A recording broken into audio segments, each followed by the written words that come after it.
Il y a différentes opportunités de stage là, qui sont offertes là, aux étudiants et étudiantes, mais à Télévision communautaire, c'est constant.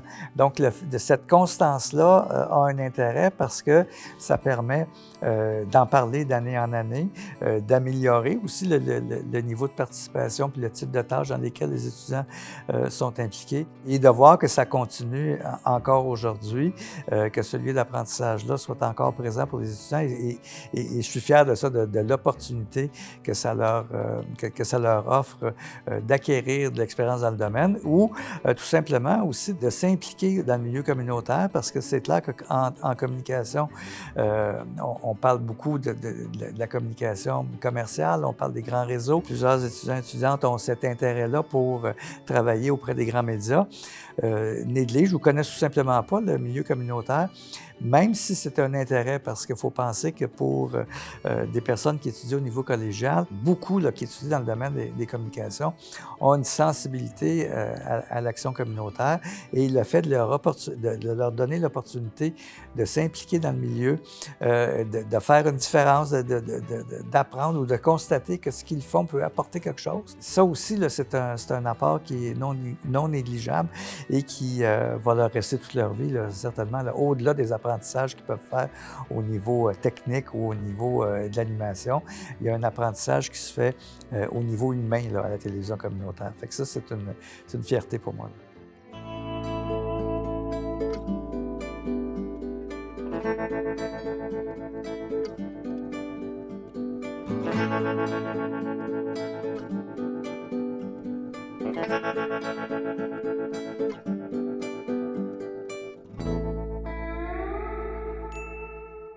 Mon nom est Pierre Jacques, je suis président du conseil d'administration de la télévision communautaire Frontenac, puis aussi professeur en communication au Collège de Rosemont. Donc, mon rôle est double, et là comme administrateur de TCF et comme prof qui encadre ou réfère des étudiants là, en stage ici à télévision communautaire. Je suis à peu près à mi-parcours. TCF fête ses 25 ans, donc je pense que ça fait environ 12 ans et demi que je suis impliqué là, à télévision communautaire. Et ça a été suite à une communication avec une ancienne étudiante là, que j'ai eue en communication au collège, qui me contacte pour me demander s'il y avait un intérêt pour des stages pour certains étudiants là, qui pourraient être intéressés. Donc, est-ce qu'il y a des étudiants et étudiantes qui aimeraient faire des stages à télévision communautaire? Et immédiatement, il y a eu de l'intérêt de la part des étudiants et étudiantes. Donc, la collaboration s'est amorcée à ce moment-là. Et bon, graduellement, j'ai poursuivi moi, mon implication en ayant toujours des étudiants qui sont sur place et qui participent à différentes activités. Je me suis ensuite impliqué à l'intérieur du conseil d'administration pour devenir président. Là. Donc, c'était une participation là, constante là, depuis les 12 dernières années. Les étudiants, quand ils entrent, ils s'attendent à être un peu en arrière-plan. Oui. Puis, là, tout ça, c'est des mandats qui sont assez impressionnants. Mais comment est-ce que les agences ou vos partenaires réagissent? Oui. Parce que c'est quand même des gens qui commencent le cégep, qui sont jeunes. Oui. C'est pas tout le monde, j'imagine, qui a le même degré d'ouverture à embaucher des étudiants. Bien, non, effectivement. Mais moi, ce que je dis toujours aux étudiants, c'est que c'est presque plus facile, vous êtes presque plus intéressant comme étudiant du cégep dans un stage que des étudiants d'université. Parce que plus ouverts, souvent les étudiants eux-mêmes sont plus ouverts, ont comme moins d'attentes, c'est comme s'ils veulent plus. Ils ont moins tendance à s'imposer. Souvent dans des lieux de stage, bien, c'est plus facile d'accueillir ces étudiants-là. Ce que j'apporte, c'est cet œil-là qui vient de l'extérieur, tout en étant conscient que je fais partie du même groupe aussi. Donc, de sentir que quelqu'un qui peut avoir une constance dans son implication, même s'il ne fait pas partie du noyau initial, moi, je pense que ça, c'est un apport. Puis évidemment, l'apport de stagiaire, c'est sûr que... puis là, c'est une approche vraiment qui est positive dans les deux côtés, dans le sens que pour TCF, c'est intéressant que je puisse contribuer à amener des stagiaires de façon régulière, contribuer à la mission de TCF. Mais en même temps, bien, c'est réciproque aussi, dans le sens que moi, le fait de pouvoir référer des stagiaires ici, bien, c'est un élément de motivation. Même si les étudiants ne participent pas tous et toutes aux activités de TCF, de savoir que c'est une possibilité et que c'est à eux de décider s'ils y vont ou s'ils n'y vont pas. Ça, c'est intéressant. Fait que pour moi, ça ajoute, si on veut, à mon enseignement. Ça permet aussi de combler la motivation de ceux qui en veulent. Fait que là, ils ont l'opportunité d'aller sur le terrain pour acquérir de l'expérience. Ça prend plusieurs éléments pour satisfaire aux exigences du ministère pour être reconnu officiellement comme média communautaire, donc à l'écrit, à la télévision, à la radio. Donc il s'agit en fait de produire du contenu local qui reflète la vie, que ce soit politique, culturelle, communautaire, donc des médias ancrés dans les communautés, des médias de proximité. Donc voilà, donc des médias qui sont vraiment très près du citoyen, ce qu'on appelle des médias hyper locaux. Les jeunes filles n'ont vraiment aucun moyen de s'en sortir, malheureusement pour elles, car cela influence beaucoup leur habillement dès leur plus jeune âge. Pour votre part, même si cette question a été posée plusieurs fois, qu'est-ce que vous pensez de l'habillement des jeunes filles maintenant? Comment ça vous fait réagir? Je pense que c'est encore une fois beaucoup par l'influence de ce qu'on voit. On a dit tout à l'heure la télévision, les médias, l'Internet et présentement les Barbie, les poupées Bratz. Effectivement, selon le magazine Time Out, l'arrondissement de Verdun est classé 11e quartier le plus cool du monde. Donc effectivement, c'est un arrondissement qui est riche en culture, où il y a vraiment une vie, on va remarquer qu'il y a une vie vraiment de qualité, avec des gens qui sont très, c'est très convivial, avec des gens aussi qui sont très conviviaux aussi, et où il y a beaucoup de verdure. On a même une plage, Verdun a sa propre plage.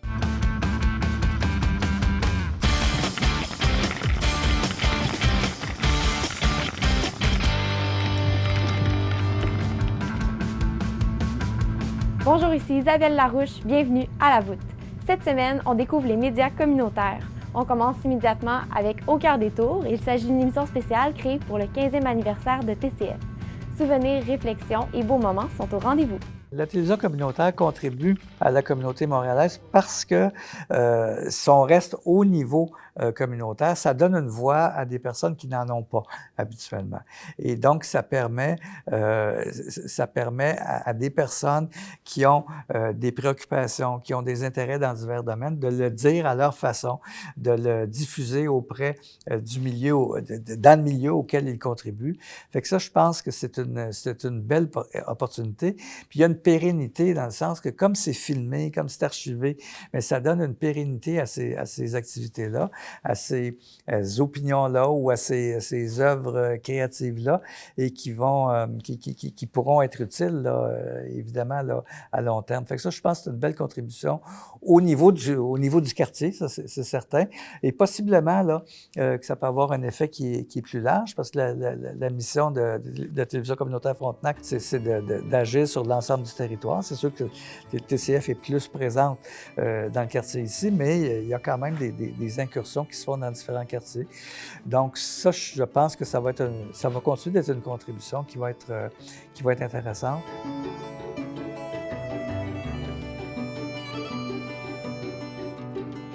Et ça risque de se développer quand on va avoir retrouvé le niveau de financement qu'on pouvait retrouver avant. Fait que, moi, je suis arrivé à TCF, le TCF était en croissance au niveau de la production, puis j'ai vu cette croissance-là, moi, jusqu'à l'onde de choc, là, parce qu'évidemment, ça, j'aime pas recenser le passé, ça, c'est un mauvais souvenir qui nous affecte encore, évidemment, à partir de décisions politique où notre source principale de financement est disparue du jour au lendemain et qui a plongé la télévision communautaire Frontenac dans une restructuration qui est incroyable, de travailler avec des moyens qui étaient extrêmement limités.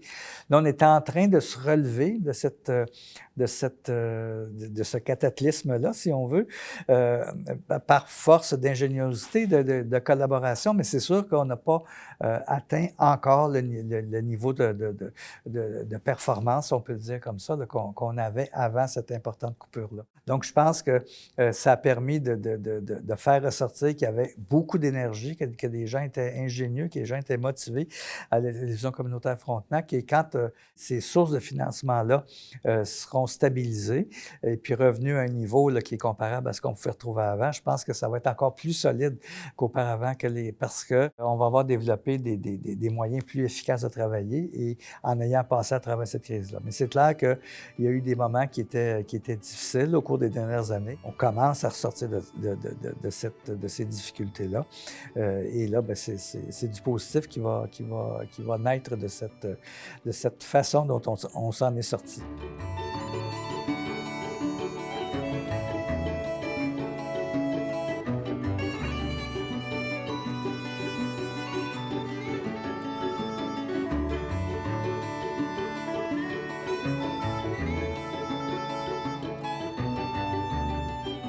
De retrouver un niveau de financement qui va lui permettre de produire à la hauteur de ses ambitions et de continuer d'avoir une action positive au niveau communautaire.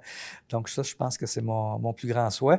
Et de continuer à impliquer des jeunes au niveau de la télévision communautaire pour que la relève se crée, se constitue et qu'on passe la main à un moment donné pour que ça continue de vivre encore longtemps, là.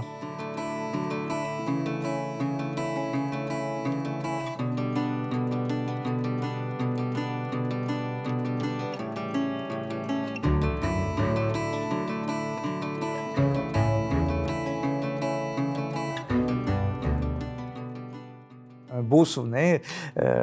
Et c'est le souvenir de la création du talk show. C'est un nouveau projet que j'avais au collège à l'intérieur d'un de mes cours de journaliste, de pouvoir produire un talk show en direct. Au collège, ça se faisait en direct à partir de leurs écrits journalistiques, si on veut. Et après une année d'existence, ce projet-là, il était relancé l'année dernière, encore une fois dans le cours que je donnais à la session d'automne. Et il y a eu des discussions avec Christiane pour faire un talk show, mais à la télévision communautaire. Donc, certains de mes étudiantes ont décidé de s'impliquer là-dedans, même s'ils venaient d'arriver là, au collège, et ils en étaient là, pour la plupart à leur première session au collège de Rosemont. Ils se sont impliqués dans ce projet-là de façon collaborative. Il y avait des anciennes là, dans ce projet-là aussi, mais majoritairement des nouvelles personnes qui entraient au collège. Ça a été tourné là, en décembre 2019. Et ça, c'est une fierté parce que c'est une émission qui a été complètement conçue à partir d'idées des étudiants, de leurs invités, leurs entrevues. Et ils ont fait un format d'une heure là, qui est franchement là, bien respectable là, en termes de production, de réalisation. Tout ça, bien, avec la collaboration du personnel de la télévision communautaire pour donner une facture professionnelle à tout ça. Donc, ça, c'est quelque chose dont je suis fier. C'est un beau souvenir là, que j'ai. C'est sûr que si je reviens sur l'animation de Marine, qui a immédiatement accepté de se lancer, puis comme je lui disais, tu as une opportunité de te retrouver devant la caméra rapidement. C'est rare là, qu'en première année, première session, que des étudiantes peuvent se retrouver devant la caméra tout de suite. Et puis, Marie-Michel qui a accepté de l'encadrer dans son rôle de journaliste. Et je pense que Marine a fait un bel apprentissage là-dedans. Fait que dont j'ai été peut-être témoin de façon plus proche, parce que des fois, je ne vois pas toujours là, comment les étudiants évoluent. Là. Je l'ai plus vu aller. Fait que je vois, puis ça a été concluant parce que Marine a présenté son dernier projet là, dans le cours de journaliste justement qu'elle suit, où le talk show qu'elle animait avec 2 collègues de façon virtuelle par Zoom, on voyait qu'il y avait du métier derrière ça, là, plus que pour d'autres étudiants et étudiantes qui en étaient à leur première. Fait qu'elle a quand même intégré, il y a du naturel là, dans ce qu'elle fait, mais il y a des apprentissages qu'elle a fait ici qui ont pu tout de suite être transférés là, dans une activité scolaire, là, une activité académique là, qui se déroulait là, à la fin de la session. Fait que ça, c'est intéressant. Maintenant que j'en ai parlé à quelques reprises pendant mon entrevue, je vous invite à écouter un extrait de l'émission Nouvelles en bref où on retrouve Marine dans une chronique et écouter un extrait aussi de l'émission du talk show qui est animé par Fatoumata qui s'est beaucoup donné dans cette émission-là. Saint-Laurent est un arrondissement riche sur le plan ethnoculturel, alors que 81% de sa population est issue de première ou de deuxième génération d'immigration. On y retrouve également une forte proportion de familles, dont une large part provient de l'immigration, mais reste que des défis de taille demeurent sur le territoire de Saint-Laurent, alors qu'on y retrouve une pauvreté diffuse. Également, on constate une précarité à l'emploi, une sous-scolarisation ainsi qu'un nombre élevé de logements nécessitant des réparations majeures. La pandémie n'aide pas à améliorer la situation dans Saint-Laurent, sur lequel nous jetons un regard dans cette série de vos nouvelles en bref en temps de pandémie.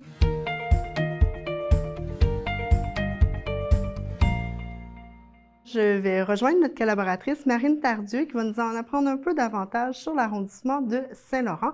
Dis-nous donc, Marine, Saint-Laurent, c'est de toute évidence un arrondissement où il fait bon vivre, où on peut aller facilement y travailler. Oui, bonjour Marie-Michel. Effectivement, Saint-Laurent, c'est un arrondissement qui est déjà très bien situé au niveau géographique. Donc, il est entouré de la Chine-Ouest, de quartier-ville Bordeaux, ainsi que la ville de Montréal. Donc déjà, ça, c'est vraiment bien pour les habitants du secteur. Il y a un transport en commun qui est très intéressant, très bien accessible et qui a beaucoup de possibilités pour les gens qui vivent dans le secteur. Ce qui est vraiment bien au niveau stratégique et quand même, c'est un secteur qui est peuplé, donc ce qui demande aussi beaucoup d'infrastructures pour ces gens qui vivent dans le secteur. Donc, on compte plus de 14 000 habitants qui vivent à Saint-Laurent. Et ce qui est très bien, c'est que Saint-Laurent, ils sont très choyés au niveau des loisirs, au niveau du sport, au niveau culturel, parce qu'il y a beaucoup de parcs, justement. Il y a beaucoup de parcs, il y a 2 musées, il y a un complexe sportif, il y a beaucoup d'installations pour ces habitants-là. Il y a aussi 2 bibliothèques. Puis vraiment, c'est très intéressant là-bas pour les gens qui y vivent.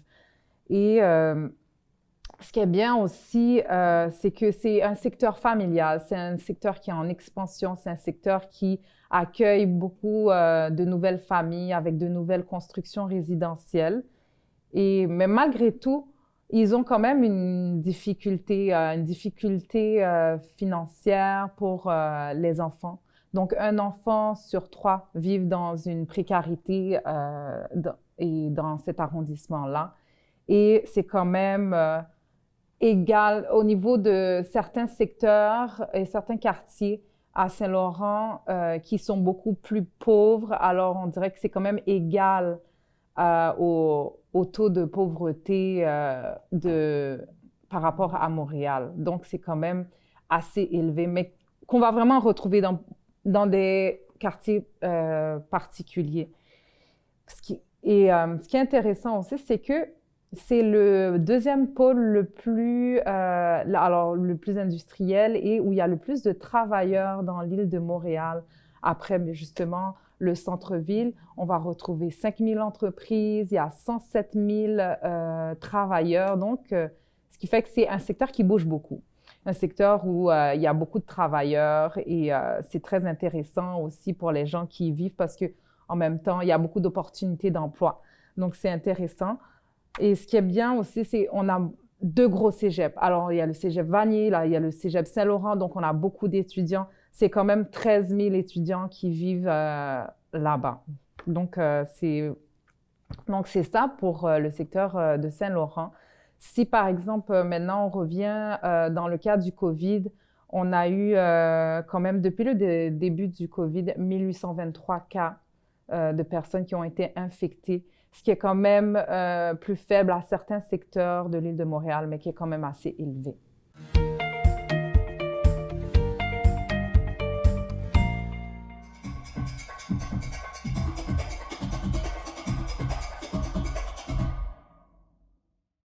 Salut William. Salut Mallory. Bonjour tout le monde. Donc aujourd'hui, on a la chance de vous présenter une artiste hors du commun, une défricheuse qui a brisé les murs afin d'atteindre ses objectifs. Effectivement, nous recevons aujourd'hui la belle Gabrielle Thibodeau, une jeune designer de 24 ans qui a créé sa propre boutique en plein cœur de Montréal. Gabrielle est une femme très, très ambitieuse. Elle compte pas les heures. Elle est vraiment dévouée. D'ailleurs, elle est seule à la tête de son entreprise. C'est pas rien, vraiment, elle est passionnée. Plein de beaux projets l'attendent pour l'avenir, mais on va pas vous en dire plus. On va la laisser parler. Donc la voici. Gabrielle Thibodeau. Salut Gabrielle, ça va bien? Ça va bien, toi? Oui, merci. Moi, je suis super excitée de te rencontrer aujourd'hui. On m'a beaucoup parlé de toi. Puis, ma première question, en fait, c'est qui Gabrielle? C'est quoi que tu fais dans la vie? Pourquoi on devrait te présenter dans l'émission Les métiers de l'ombre? Pourquoi tu es dans l'ombre? Parce que je te vois en ce moment puis je te trouve hyper allumée, hyper jolie, hyper agréable. Fait que, pourquoi? Pourquoi Gabrielle, Les métiers de l'ombre? Parfait. Je m'appelle Gabrielle, j'ai 24 ans. Puis, je suis designer de mode à mon propre compte, que ça fait bientôt 3 ans que je fais ça. Puis, je suis aussi une étudiante en marketing à l'UQAM. Donc, je termine mon bac dans 1 semaine et j'ai bien hâte. Cool! Et quand tu dis designer en mode, en fait, c'est quoi que tu fais dans la mode, en design? Je fais tout. Moi, j'ai eu ma technique en design de mode de 3 ans. Fait que je vais faire tout ce qui est le patron, gradation, le taillage, la couture, les essayages, tout ce qui touche le vêtement de A à Z, là, vraiment. Wow, OK. Puis c'est quand tu as décidé de commencer ça? Parce qu'on a presque le même âge, puis je te garantis qu'à aucun moment je me suis réveillée puis je me suis dit, parfait, je pars ma business. J'ai jamais pensé avoir une business, là. Pour vrai, j'ai toujours adoré la mode, là, vraiment, là. Même que quand j'étais jeune, j'avais des Barbies, puis je prenais des Kleenex, du papier collant, des crayons, puis j'avais des nouvelles robes. Ouais. Puis on dirait que l'entrepreneuriat me tombait dessus un peu sans le vouloir. Fait que j'avais commencé à faire des vêtements pour moi, tout le temps, puis mes amis. Puis là, c'est un moment où j'avais arrêté l'école, fait que j'étais en break. Puis là, je regardais un peu les sites Internet, comment faire ça en ligne, comment vendre ça en ligne. Puis du jour au lendemain, je me suis retrouvée avec un nom enregistré, un site Internet, puis go! Oh mon Dieu, wow! Ouais. Je t'envie, là. C'est quoi qui te décrit mieux ou c'est quoi qui te définit mieux ou qui te dissocie peut-être plus des autres designers? Parce que des designers de mode, il y en a beaucoup, surtout avec les influenceurs d'aujourd'hui. C'est tellement facile de se partir d'une marque de bikini ou une marque de robe, de soirée. C'est quoi qui fait que Gabrielle est Gabrielle puis que Gabrielle, c'est un métier de l'ombre? Bien, je pense que ce qui me différencie des autres, c'est que moi, mon métier, je le connais. Je connais les tissus, je connais comment ils réagissent, je connais comment on les utilise, comment les coudre. Fait que déjà, ça va me différencier, mettons, des influenceurs qui cliquent en ligne puis qui choisissent des modèles. Puis sinon, je suis super autodidacte. Moi, je m'intéresse à vraiment, oui, la mode parce que c'est ma passion de vie, là, de naissance, mais je vais être capable d'apprendre vraiment sur plein d'autres affaires. Fait que je suis beaucoup autodidacte puis je suis vraiment curieuse, toujours créative. OK. Moi, il y a un truc qui m'a marqué dans ton discours du début, c'est que tu as 24 ans, tu es étudiante, tu as ta business. Comment tu fais pour gérer les deux? Je pense que tous les étudiants, on peut se dire qu'on a une fin de session, on travaille à temps partiel, puis on n'arrive pas à gérer. Comment tu fais, en fait, pour combler les deux? Hey, c'est vraiment une bonne question. En plus, je me le suis posée récemment, mais je pense que j'ai vraiment évolué là-dedans. Au début, je ne gérais pas pantoute. Je me levais à 10 heures, j'avais plein de devoirs, plein de travaux, des commandes, des créations à faire. Puis là, plus en avançant, je me suis adaptée. Fait que je me lève à 6 heures du matin, puis je me couche à 11 heures. Puis mon agenda est structuré 1 mois à l'avance. Puis j'ai pas le choix de me donner des deadlines à moi. Puis c'est vraiment du travail. J'en doute pas. Est-ce que c'est toi qui fais vraiment tout, en fait? C'est-à-dire de A à Z? Là. De A à Z, je suis toute seule. Toute seule. Maintenant, j'ai une couturière qui m'aide, qui va m'aider en sous-traitance.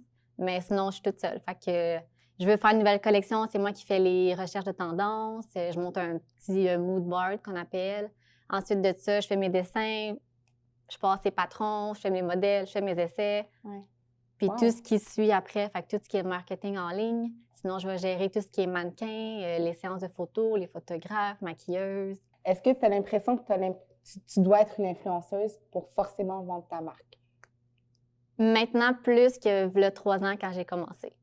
Quand j'ai commencé, c'était Gabrielle Design, je me montrais jamais, je prenais jamais de photos de moi. C'était tout le temps plein de filles différentes que je prenais pour montrer comme différentes façons de voir mes vêtements sur une personne. Mais là, de plus en plus, je me rends compte que plus je me filme, plus les gens sont interactifs, plus les gens vont vouloir me poser des questions sur ce que je porte, sur ce que je mets ou quoi que ce soit. Fait que oui, il y a vraiment plus une tendance là-dessus. Là. J'ai l'impression que les gens vont plus acheter un vêtement pour la personne que pour la compagnie, finalement. D'accord. Donc, ton Instagram devient ta propre publicité, dans le fond. Oui, énormément. Tu dois filtrer ce que tu peux... Ton Instagram, c'est plus personnel. Non, mais j'en ai 2 quand même. Okay. J'en ai un plus pour moi puis mes amis, mais pour ce qui est de ma compagnie, c'est vraiment... c'est plus personnel. Oh mon Dieu! Puis est-ce que tu trouves ça dur, la compétition sur les réseaux? Oui, ça, c'est la chose la plus difficile dans ce que je fais. Puis comme un peu tu disais au début, là, c'est pourquoi les gens ils me choisiraient moi. Ils ne me connaissent pas, puis tu as les gros influenceurs qui sortent des cotons à thé, puis des chandails. Fait que, c'est vraiment eux mes compétiteurs principaux parce que je trouve que dans la mode québécoise, on s'encourage vraiment toutes, puis on va se donner des conseils, des défis ensemble. Puis là, on a l'autre marché qui est plus des réseaux sociaux, qui est notre concurrence. Mais vraiment, là, dès que les gens se mettent à essayer ce que je fais, c'est là que j'ai vraiment ma piqûre, ma crédibilité. Puis j'ai beaucoup de clientes qui reviennent tout le temps. OK. Puis toi, c'est quoi tes objectifs pour cette année? On s'approche de 2020, là. C'est quoi tes objectifs? Ben là, 2020, j'ai fini l'école, enfin. Enfin? Tu as ton bac, là? Oui, j'ai mon bac en poche. Cool. Fait que je vais pouvoir avoir vraiment plus de temps sur mes vêtements. Présentement, je fais que pour les femmes, puis j'aimerais ça partir sûrement une ligne un peu plus unisexe. Okay. J'aimerais ça pouvoir faire les deux, peut-être m'en aller en sous-vêtements aussi. J'aimerais ça que Gabrielle Design, que ce soit pas juste des vêtements, mais que ce soit un peu un mode de vie, fait que ça soit tout le temps un peu avec nous. Fait que ça serait ça vraiment mes objectifs. Puis quand tu dis un mode de vie, tu veux tout le temps que Gabrielle Design, ça reste des vêtements écolos? Oui, ça c'est sûr. OK. Tes vêtements, toi, c'est 100% écolo, dans le fond? Si on les porte, on sait qu'on a fait une bonne action pour l'environnement. Oui. Est-ce que tu t'en sers un peu dans ta pub? Tout le temps. Tout le temps? Tout le temps, oui. Ça fait vraiment une différence. Tu le vois, la différence chez les jeunes, comme chez... même, je sais que ton public cible, c'est les jeunes, là, aussi. D'accord. C'est quoi tes valeurs, Gabrielle? Pourquoi tu as décidé de faire cette marque-là? Ça, je l'ai compris, mais c'est quoi tes valeurs? C'est quoi qui t'inspire? C'est quoi tes inspirations? Mes valeurs? Bien, je pense que ça resterait l'authenticité. Vraiment derrière mes vêtements, ça reste que c'est une passion, que c'est pas... pour moi, c'est pas un travail pour faire de l'argent, c'est un travail juste pour m'épanouir à tous les jours, à faire ce que j'aime le plus. D'accord. Puis aujourd'hui, on a décidé d'intituler notre émission « Les métiers de l'ombre ». Fait qu'on a décidé de mettre la lumière sur toi, Gabrielle. Merci. Tu le mérites crois-moi largement. Puis comme mot de la fin, c'est quoi que tu aurais à dire à la jeunesse d'aujourd'hui, aux gens qui nous écoutent en ce moment, puis à toutes les personnes qui ont envie de faire un truc, mais qui ont l'impression qu'il y a peut-être trop d'ombre sur eux ou qu'il n'y a pas de lumière au bout de la ligne? Je pense que mon meilleur conseil, c'est de ne pas aller à l'encontre de soi, tu sais. Moi, mettons, mon parcours scolaire était long parce que je me cherchais beaucoup. Puis en dedans de moi, j'ai toujours voulu être designer de mode depuis que j'ai 6 ans. Puis là, j'essayais tout le temps. J'étais en infirmière, en prof de maths, en marketing. Puis à chaque fois, on dirait que je me combattais. Puis vraiment, si c'est fait pour toi, fais-le. Fais-le, puis ça va juste fonctionner. Puis c'est du travail, là, vraiment. Là. Pensez pas que en une semaine, c'est fait, là, vraiment pas. Fait qu'il faut pas avoir peur de travailler, puis vraiment s'écouter soi-même à l'intérieur. Puis ça va bien aller. Merci beaucoup. Ça me fait plaisir. Disais qu'aujourd'hui, on mettait la lumière sur des gens qui en vaut la peine, qui le méritent, bien, Gabrielle est un bon exemple. Puis je suis super contente de t'avoir rencontrée. À la base, moi, j'achète pas mes vêtements écolos, mais crois-moi qu'aujourd'hui, tu m'inspires. Merci beaucoup.